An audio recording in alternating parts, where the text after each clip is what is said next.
এখন আছে ত্রিশূর জেলার পাড়ুর সেন্টারে বা পারবিল সেন্টারে, যেখানে বাঙালিরা থাকে। এই যে রোড, এটা মূলত কাটু রোড। হ্যাঁ, কাটু রোড, যেটা এখানে লেখাই আছে কাটু, ওই যে সাইনবোর্ড।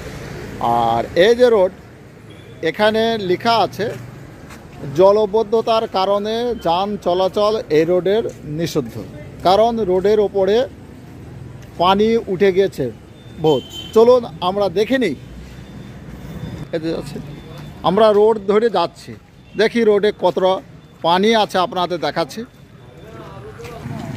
ঘরের ভিতরে পানি ঢুকেছে, তাই বাঙালিরা আবার ঘর চেঞ্জ করছে, অন্য জায়গায় চলে যাচ্ছে।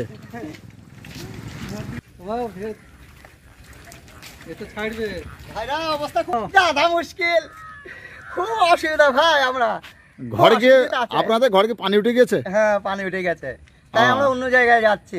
আচ্ছা, হ্যাঁ। আপনার নাম? হুমায়ুন শেখ। ওকে।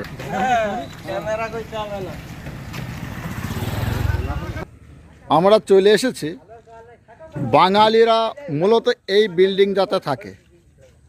চলো না আমরা বিল্ডিংয়ের কি অবস্থা একবার দেখে নিই ভেতরটা।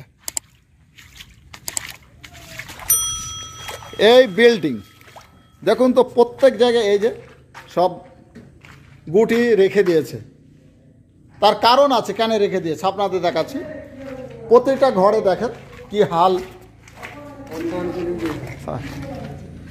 এই দেখেন উঠোনে কতটা পানি, এরা কিভাবে বার হবে। প্রত্যেকটা ঘরে তালাবদ্ধ হয়ে গেছে, দেখেন ধুটো পানি হয়ে গেছে। এই যে ঘর ছেড়ে পালাচ্ছে কারা, এরা বাঙালি। দেখতে পাচ্ছেন, সাবধানে দেখেন কিভাবে হাঁটছে, দেখেন কতটা পানি, দেখেন দেখি কতটা পানি হেঁটে আসছে। ইনিও বাঙালি। এই যে দুই দিকে ঘর, অবশ্যই দেখতে পাচ্ছেন দুই দিকে ঘর, আর মধ্যেখানে জল। এই জলের মাঝে কারাবাস করছে বাঙালিরা। প্রত্যেকটা ঘর তালাবদ্ধ, কেন? তারা ঘর ছেড়ে চলে গেছে। এই যে ঘরের মধ্যে জল উঠে গেছে, যে ঘরে দেখবেন সেই ঘরে জল। এই যে দেখেন ঘরের মধ্যে জল। কেরালায় বন্যার পরিস্থিতি, ত্রিশূল জেলায়। দেখুন এটা একটা ড্যাঙা জায়গা, এখানে মূলত পাথর বিক্রি করা হয়। ওই যে বড় বড় পাথর গাড়ির গাড়ি আছে, দেখেন এখানেও কতটা জল হয়ে গেছে।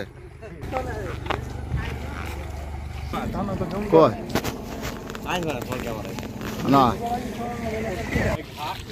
এই যে জায়গাটা দেখছেন, এই জায়গাটা মনে হচ্ছে কোনো ডুবা জায়গা না, কোনো ডুবা জায়গা নয়। জায়গাটাতে 1 মাস বাদ দিয়ে বাঙালিরাই এসে ধান লাগাবে, এখানে ধান হয়। আর এই যে ওটা দেখছেন, গত 2 দিনের আগে এই ওর দিয়ে আমি কাজে গিয়েছিলাম। আর এই রোডের বর্তমান অবস্থা আমরা জানবো। ওডের ওপরে কি আছে, তেলের ভাঙা বেরেল। কেন দিয়ে আছে? কারণ হলে সামনে থেকেই রোডের ওপরে জল জমে গেছে, বৃষ্টির জল। তার জন্য এখান থেকে গাড়ি বন্ধ করে দিয়েছে, যাতে না যেতে পারে, কারোর কোনো বিপদ না হয়। তার জন্য এখান থেকে এই বেরেলগুনা দেওয়া হয়েছে। চলুন দেখা যাক কতটা পানি হয়েছে, আমরা দেখাচ্ছি আপনাদের। দেখুন তো এখান থেকে জল শুরু হয়ে গেছে। দেখুন ওই একজন মোটর সাইকেলে আসছে, দেখেছেন? ওনাকে পেছতে একজন ঠেলা দিতে হচ্ছে, কারণ না হলে উনি আসতে পারবে না, গাড়ির টাট বন্ধ হয়ে যাচ্ছে। আমরা ওর দিয়ে হেঁটে চলেছি, এটা কোনো নদী নয়। আপনি কেন নদী ভেবে ভুল করবেন?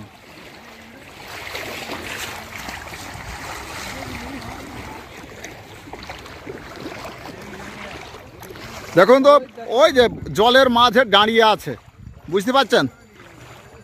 সাইকেলে একজন আসছে, দেখুন তোকে, উনি সাইকেলটা কত দূর ডুবে গেছে।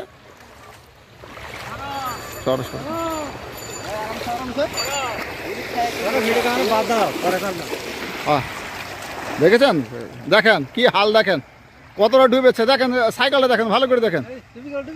হ্যাঁ, সাইকেলটা দেখুন।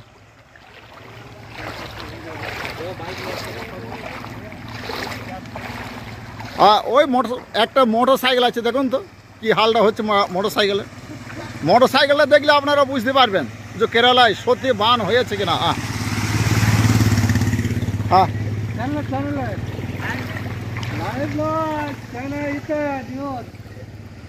এই যে দেখেন, এই ঘরটাতে কারা থাকে?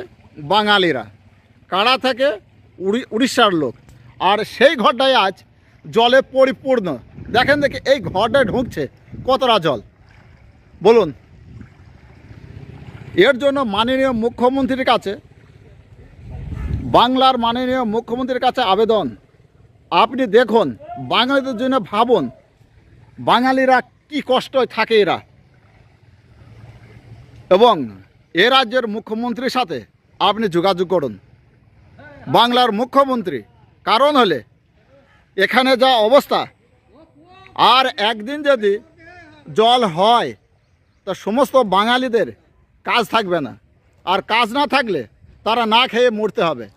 তাই মাননীয় মুখ্যমন্ত্রী, আপনি একটু দৃষ্টি দিন এই পরিযায়ী শ্রমিকদের, কারণ পরিযায়ী শ্রমিকরাই আপনার রাজ্যকে সচল রাখতে সাহায্য করে, অনেকভাবে সাহায্য করে।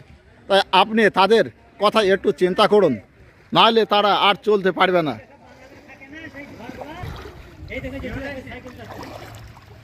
দেখেছেন সাইকেল, দেখুন কতটা ডুবে গেছে রে। এটা ওট, এটা দরজা, এইটা দিয়ে ঢুকছে ঘরে। বেশি বৃষ্টির কারণে আমি আর ঘরে ঢুকতে পারলাম না, হয়তো মোবাইলটা জলে পড়ে যেতে পারে, সেই ভয়ে আর আমি আগালাম না। এখান থেকে সমাপ্ত করছি। এই পাশে কি আছে? এটা ক্যানেল। এই যেটা দেখছেন সামনে, এটা একটা ক্যানেল। এই ক্যানেলটা কি আছে? এটা দিয়ে মূলত জল যায়, আবার জল পাস হয়। আর ক্যানেলের ওই পাশে যেটা দেখছেন ওটা মাঠ, ওখানে ধান চাষ হয়।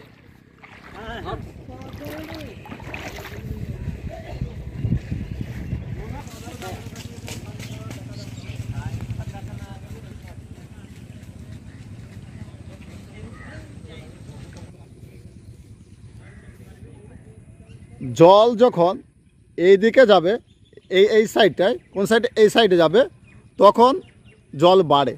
আর যখন তার উল্টো দিকে, মানে এই দিকটা যাবে, তখন জল কমে।